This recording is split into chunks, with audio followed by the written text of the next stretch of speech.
Okay guys. Okay, step macam mana cara untuk kita buat pendaftaran Tunwau untuk SIM card baru. Okay, kita boleh daftar SIM card baru ataupun kita nak daftar MMP. MMP maksudnya ialah kita nak kekalkan nombor lama. Okay, pertama sekali kita kena sediakan SIM card Tunwau ni ya. SIM card Tunwau ni dulu. Okay, belakang ni dia ada barcode dia. Barcode ni kita perlu scan. Okay. Okay, yang kedua kita kena ada IC. IC untuk pendaftaran kepada orang yang nak daftar tu. Okay. So, mari saya tunjukkan macam mana step yang sangat mudah untuk kita mendaftar ahli baru yang untuk menggunakan Tunwau SIM card. Okay. Pertama sekali, kita nampak dekat sini akaun. Okay. Kita dah login akaun ni. Ini app dia. Tunwau 250. So, kita klik dekat register ni. Alright. So, dia akan perlukan confirmation lah dari penaja. Okay. Kita ambil kita punya QR ni belakang. Kita scan.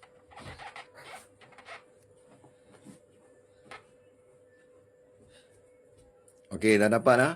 Kemudian kita masukkan PUK number. Okey, masukkan PUK number. Kita boleh tengok dekat PUK number ni dekat belakang ni. Itu PUK number dia. Okey. 3. Saya pun tak nampak.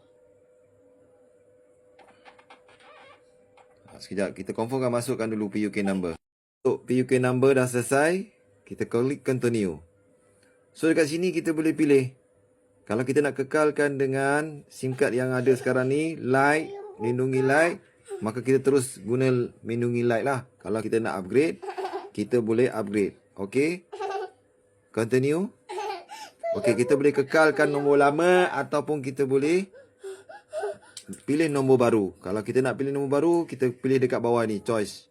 Kalau nak kekalkan nombor lama, kita boleh klik yes. Okey, masukkan nombor lama anda untuk MMP. Okey, kalau kita nak pilih nombor baru, contoh 5425. Okey, banyak ni. Kita boleh pilih. Alright. Kita pilih nombor yang baru. Okey, contoh kita pilih ini. Okey, kita continue.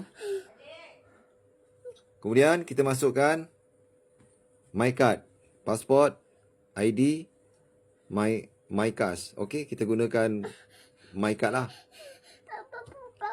Alright. Okey, continue. Kita ambil kamera. Ambil IC. Pastikan IC ada. Contoh IC sini. Okey.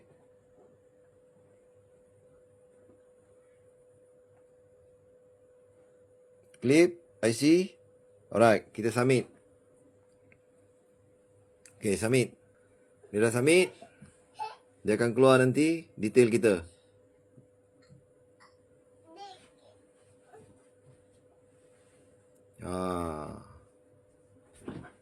Okay, proses.